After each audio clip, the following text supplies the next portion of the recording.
Hello, good morning everyone. So, nandito po tayo ngayon sa steel ng Cagayan. So, ang steel naman po ng Cagayan guys ay maaari siyang mag-23 today. So, 23 po tayo, Gis, 38, tapos 4. So, ipit si 4 dito sa baba. 3, 5, 1. Meron na palang 4. Okay, so, 14 tayo. Okay, so 14.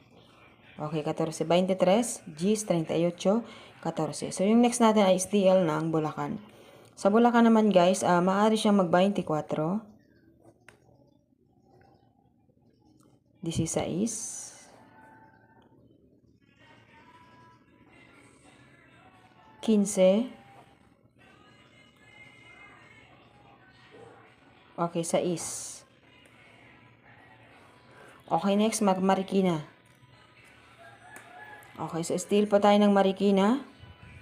Okay, 37, 9, 24, at 38. So, good luck everyone. Maraming salamat. God bless po sa inyong lahat.